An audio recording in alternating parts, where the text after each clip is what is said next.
He's running for Lieutenant Governor Marty McClendon.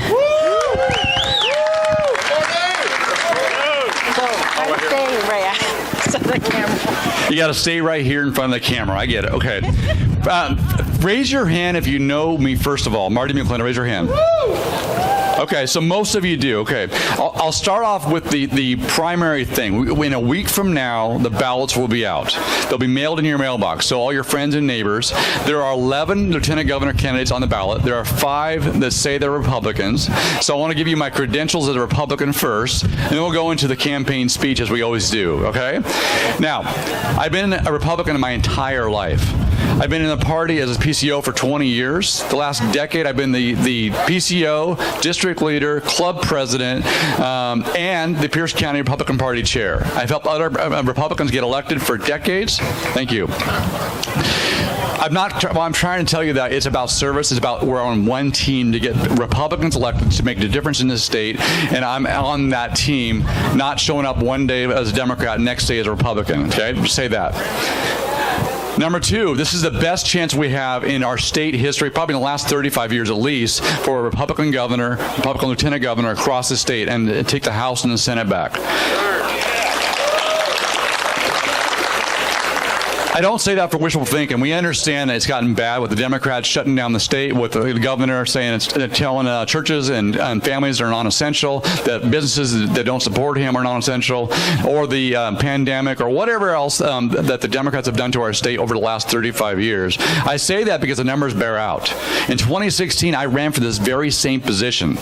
I was a conservative Christian, grew up in Eastern Washington. They go, a conservative can't win statewide. I go, you haven't given this state a conservative to vote for in a long time. And so we went out there and actually won the primary, and they go, how'd you do that? I go, because we're talking about common sense solutions. We're talking about honoring God, fighting for families, and solving problems, and getting out of people's way. And they go, okay. We fell short. We won 37 out of 39 counties in 2016. We lost in King County. 4 years later, the current lieutenant governor, who was, I will say this, our governor, lieutenant governor, and attorney general are probably the most anti-country American, anti-Christian, and anti-family trifecta we've had in the history of the state. Now's the time to reverse that and put the most American pro-government, pro-business, pro-family, pro-God candidates into those same three positions. I can talk. I really can. With this, we've seen across the state in 2016, the statewide election, a Republican with no name ID would get 42%. Okay? Standard, if anybody put an R by their name, 42%. In 2020, that same no-name Republican would get 45%. Why does that matter? I got 47% in 2016, 5-point bump. That same 5-point bump in 2020 makes me at 50%. With the momentum and what's going on right now and the disaster the Democrats have made it, we're going to win. And when we win, we got to make changes, right? Now, you're all Republicans or conservatives, Tea Party, I get it. We're all on the same team. We all believe in God. We all want to fight for families. But I'm telling you why I'm the best candidate for lieutenant governor. First of all, not only have I served the party and our community for decades, not only I am the only one that grew up in Eastern Washington, Quincy, Wenatchee, and Grand Coulee. I'm the only one that actually had a family that was in farming and ranching. Think about one of the most important jobs of the lieutenant governor is advocating for trade for our state. There's $13.5 billion worth of ag alone in our state, and we don't have a lieutenant governor now that actually advocates for our farmers and ranchers. I will do so. Another thing, as a small town kid, you always know about giving your word and keeping it. You know the value of hard work. So my background also is different than everybody else on the ballot. I've got 13 years of healthcare working in open heart rooms as an anesthesia tech. I've got 21 years working in real estate, working with land use and working on values and leadership and executive leadership. I'm currently the statewide broker for a major real estate company, over 400 licensed agents and 200 licensed personnel. That's executive experience.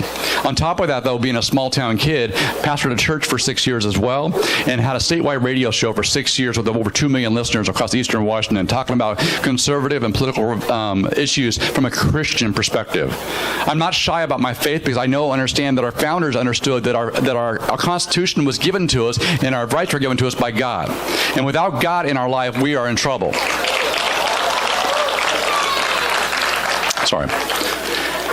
Those values, the government's instituted to secure those rights, not to give them or take them away. And our Democrat majorities right now are taking away your rights day by day. There's been a spiritual war for decades, but there's been a war against our families, against our values, against even our choice of education. Lieutenant Governor's office is the most overlooked and underappreciated. And I'll tell you why.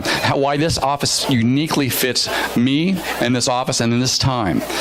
When we get a Republican governor this time, we need a Republican lieutenant governor to go along with them.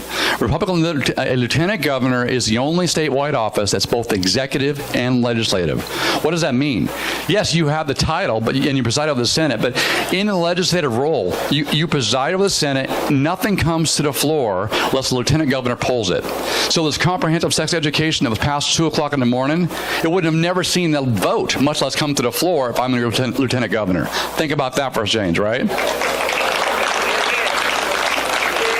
Lieutenant governor breaks all ties. That sounds, okay, whatever. The Democrats are in the majority. It matters. 32 times this last session, even the Democrats didn't agree on everything, and there was ties. Unfortunately, every single tie went in the favor of the Democrats. As a lieutenant governor, I would not make that happen. You would have fair representation there at the head of the Senate. Lieutenant Governor points to 41 different boards and commissions, including the Building Council. Guys, that's very important. Background in real estate, a quarter to a third of the cost of your house was red tape and regulations. If we can streamline the process of permitting, actually drive down the cost of housing, we can make up that shortage of 300,000 homes and actually make more affordable housing the right way in the private sector. Lieutenant Governor also, guys, 2 things that most people don't know. I'll make this quicker. I know I talk a long time. One of those things is a 3-person board. Governor, Lieutenant Governor, and Treasurer manage all the state's investment funds, all the retirement funds. You want a good return on your funds, you want to put conservatives there to actually manage it. So even doing a Lieutenant Governor as Republican and having a state treasurer as Republican, that's 2 out of 3. You overwhelm and outvote the governor. That's important, okay? I talked about trade already. That's important as well, advocating for trade in the state. The great thing about Lieutenant Governor, I'll make this as quick as possible, outside of session, it's the only executive office in the state that uses the bully pulpit to do what they choose to do. Okay, it's very important. In our state, we have a lot of problems. I'll name 4 quick things. The number 1, housing. We talked about that. We can put people on the Building Council, pass legislation to actually make it more affordable for houses. Number 3, though, which is really passionate for me, the number 1 indicator for success for all families is 2-parent households. We've got far too long a war on families. As your Lieutenant Governor, I'll use a bully pulpit and go into communities and advocate for restoring fathers to homes and make sure our kids are strong and for generations to come. Number 2 is government accountability. We understand we lip service. There's actually legislation we can pass right now that actually will hold government accountable to you. Every state agency right now has a budget. We know this. At the end of every fiscal cycle, if they don't spend every last dime and penny of your tax dollars, they lose it for the next time. How dumb is that? Every time at the end of the fiscal cycle, they spend money they don't have to, right? So what they do, and most of them right now are using your taxpayer dollars that they don't have to spend to hire lobbyists, to lobby legislators to make sure they get more money next time. That in no way serves you. So I want to pass legislation that actually fixes the budget so they cannot lose it no matter what. Incentivize them for actually finding cost-saving ways, innovative ways to deliver the service in a cheaper way. Take a portion of those savings and reward the employees that found the savings.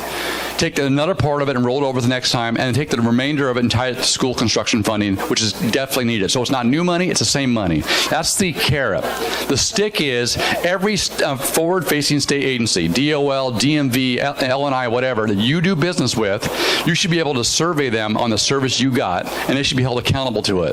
That's something I would do. Yeah. Last one, and this is the most important to me, and I know it is for you too.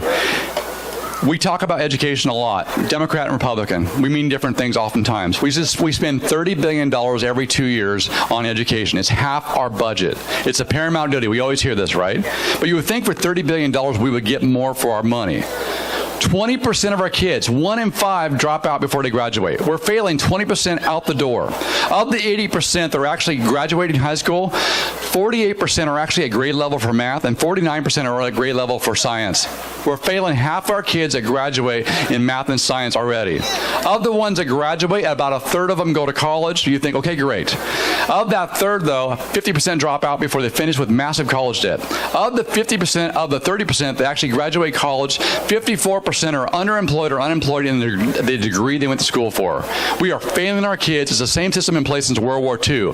On the flip side, though, for the 70% of kids not going to college, there are 7.1 million jobs available in the trades right now, pre-COVID numbers.